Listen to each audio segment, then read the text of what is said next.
Inside his cramped West Hollywood one-bedroom, Rob Pyers is navigating a labyrinth of databases. He's trying to uncover sources of money and influence in California politics, but it's not easy. The state's website designed to promote transparency isn't transparent at all, which is what Pyers has set out to fix. The website he runs is called the California Target Book. California's CalAccess website, it's notorious for being just sort of an ungodly Byzantine mess that if you have no idea what you're doing, it's nearly impossible to get any useful information out of. Pyers, who describes himself as 95 pounds of concentrated tech geek, has become an expert on pulling data from hundreds of voter databases, election filings, and campaign finance disclosures. While the state's website can seem designed to bury useful information, the California Target Book takes that same information and makes it easy to find and interpret. Most of the stuff is publicly available, but it's just a question of aggregating it all in one spot and trying to make it as easy to digest as possible. Why is the government so bad at putting out this information? Why is this not a public function? Well, I mean, everyone wants to run on campaign transparency, but actually executing it, well, that's where interest seems to go away. Now, as far as California, there's always been a steady drumbeat. Can we fix this? Can we fix this? Can we fix this? Finally, last year, they passed a bit of legislation that would spend something like $15 million over the next 2 or 3 years trying to bring it into the 21st century. And are you worried about that eating your lunch, or do you have faith that they can screw it up again? Well, let me just say that, I'm happy to have my system in place in the meantime. Okay. Pyers has built the Target Book system from the ground up, despite having no previous programming experience. The 41-year-old only joined the site 2 years ago after he was laid off from his job bagging groceries at Walgreens.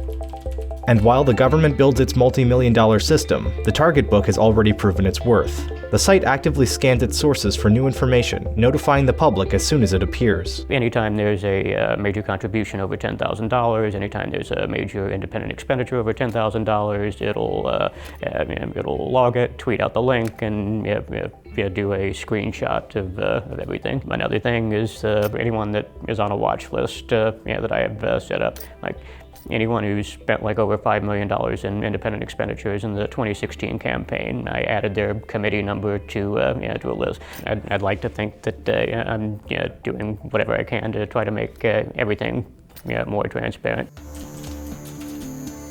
His efforts have helped expose the unseemly side of establishment politics. During one 2016 congressional race, the LA Times used Pyers' data to reveal that candidate Isidore Hall may have misused hundreds of thousands of dollars of campaign cash. He was endorsed by all the Democratic Party establishment. He was the odds-on favorite. He was a sitting state senator. He ended up getting defeated by a grassroots candidate who, in the final stretch of the campaign, managed to raise a ton from unitemized small donor people. He ended up with something like $6,000 remaining in his campaign account and over $500,000 in campaign debts. He might have a difficult time running again anytime in the near future. Pyers believes radical transparency is the best method for rooting out corruption because regulatory interventions tend to backfire. For too many years, you've watched government fail over and over again. He bases this belief on the real-world effects he's seen in California. In 2010, the state revamped primary elections to make them nonpartisan. Reformers promised this system would help moderates and minor party candidates. It's a historic victory for our state and for our people. Pyers says it's further tipped the scales toward one-party rule. All the money that typically would have gone to the Republican versus the Democrat, it's now migrating over towards the moderate Democrat versus the liberal Democrat. Show me what democracy looks like! This system of nonpartisan elections has, if anything, increased the power of special interests. In almost every case, you had a Democrat who was endorsed by the California Teachers Association and the California Federation of Teachers versus one who was endorsed by the California Charter Schools Association and the Charter Advocates.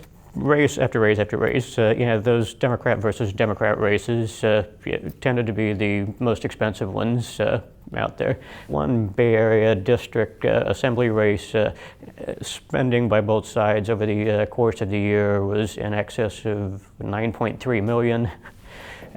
That's more than any congressional race in California. USA! USA! Another popular reform is campaign finance limits, but again, Pyers believes such regulations backfire and actively hurt candidates who aren't backed by a major party or special interest.